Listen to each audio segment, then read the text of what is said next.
A vida de Pedro mudou para sempre. Um dispositivo desconhecido dá-lhe 5 minutos. Este é o tempo que Pedro tem antes que a realidade se altere completamente. Cada salto é um novo começo, um novo perigo. O que vês agora é apenas mais um elo nesta corrente imprevisível. O vórtice cuspiu Pedro num novo e desconcertante cenário.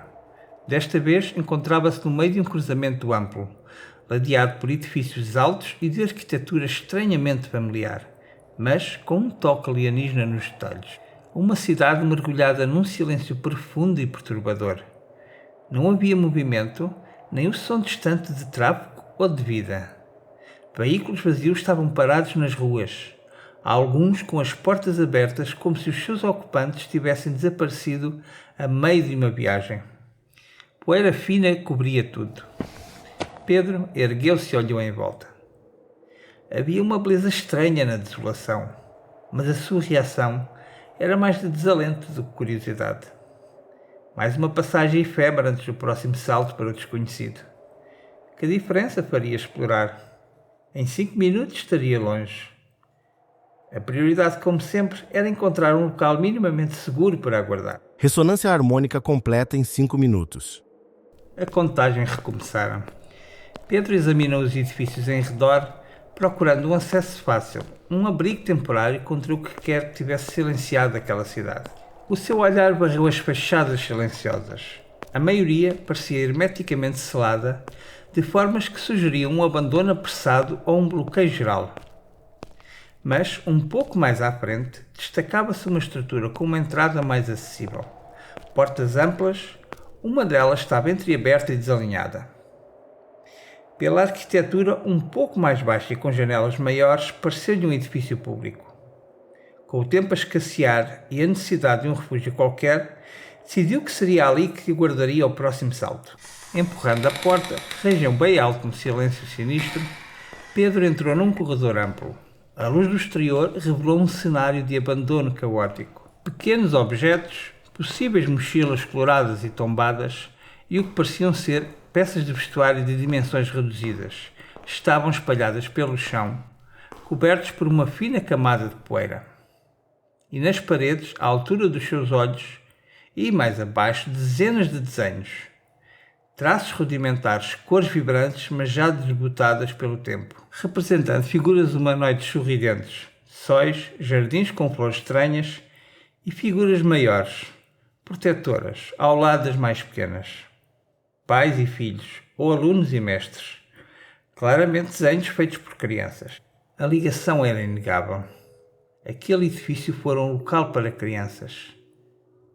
Enquanto avançava pelo corredor, o cenário transmitia uma tristeza inquietante. No canto, perto do que parecia ser a entrada de uma sala maior, um amontoado de pertences chamou a sua atenção. Havia ali objetos de dimensões maiores, talvez de adultos, professores ou cuidadores. Um mau pressentimento gelou-lhe a coluna. Pedro remexeu cautelosamente no monte. O que encontrou por baixo fê-lo recuar. A descoberta deixou-o horrorizado. Pequenos esqueletos, frágeis e amontoados, como se tivessem procurado um último refúgio juntos. No monte, e ainda agarrados aos ossos das pequenas mãos, alguns objetos estranhos, uma espécie de máscara feita de um material fibroso e com uma forma que claramente não se ajustaria ao rosto humano. Eram todas iguais. Uma proteção que claramente não funcionara. Recuou ainda mais, afastando-se daquela visão macabra. O seu olhar a varrer a sala em busca da saída, só queria sair daquele lugar, o túmulo do tamanho de uma cidade, talvez de um planeta. Foi então que algo prendeu a sua atenção. Na parede oposta ao amontoado de corpos, um quadro grande, de uma cor amarela surpreendentemente viva, destacava-se na penumbra da sala. Aproximou-se.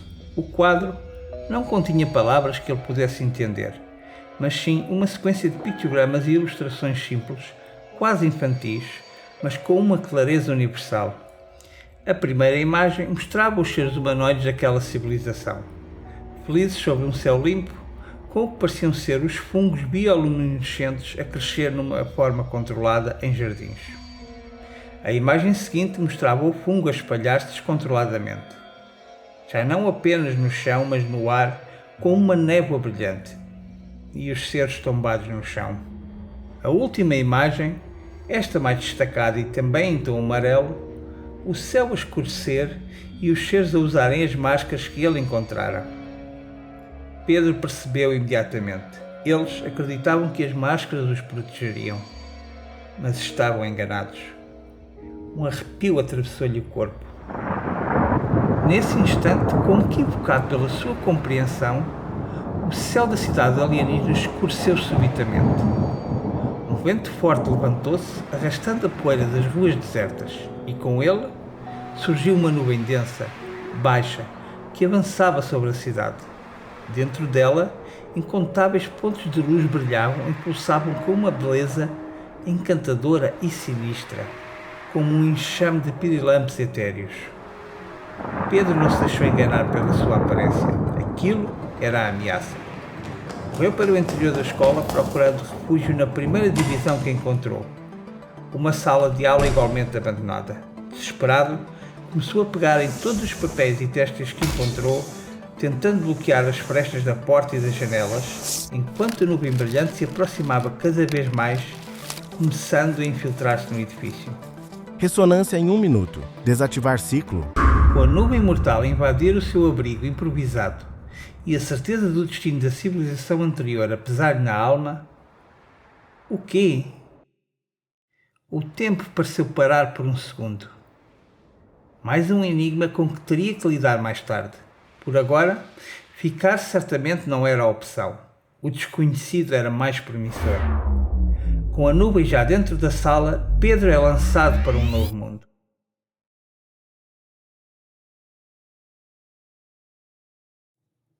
Olá a todos e obrigado por terem acompanhado a jornada do Pedro na série 5 minutos. Queria tirar um momento para falar convosco sobre o futuro da série. A 5 minutos foi um projeto muito pessoal, mas neste momento a sua direção é um pouco diferente do foco principal do canal. Por isso tomei a difícil decisão de concluir a série aqui. Quero agradecer imensamente a cada um de vós que assistiu e apoiou. Mas não queria deixar-vos sem um final. A história de Pedro tinha um plano grandioso. E o que teria acontecido a seguir era o início da sua verdadeira missão. Após mais alguns mundos fantásticos e encontros enigmáticos com aquela figura misteriosa, o nosso Pedro teria finalmente um confronto mais longo com o seu Salvador misterioso, que se revelaria ser de facto uma versão sua de um futuro distante, marcada por milénios de provações como consequência de ter aceito ficar naquele falso paraíso do qual livrou o nosso Pedro do presente. Nesse encontro, o Pedro do futuro explicaria tudo. A verdadeira origem do dispositivo, criado por uma raça antiga para tentar encontrar uma salvação para uma ameaça que condenaria todos os universos ao fim. E daria ao nosso Pedro duas opções difíceis. A escolha de voltar para a sua vida pacífica na Terra, sabendo que ela e os seus descendentes estariam condenados, ou aceitar o seu fardo, o seu propósito, e assumir a missão de continuar a busca por uma solução para salvar toda a existência. E no final que eu tinha planeado, o nosso Pedro, transformado por tudo o que viveu e compreendendo a enormidade do que estava em jogo, escolheria o caminho mais difícil. Ele aceitaria a maior das missões.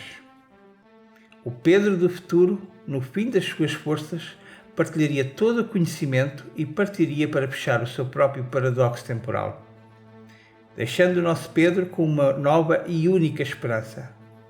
Um guardião solitário, agora com o controle absoluto sobre os seus saltos, a viajar entre mundos, não como alguém perdido, mas como um explorador na busca por uma forma de salvar todo o multiverso.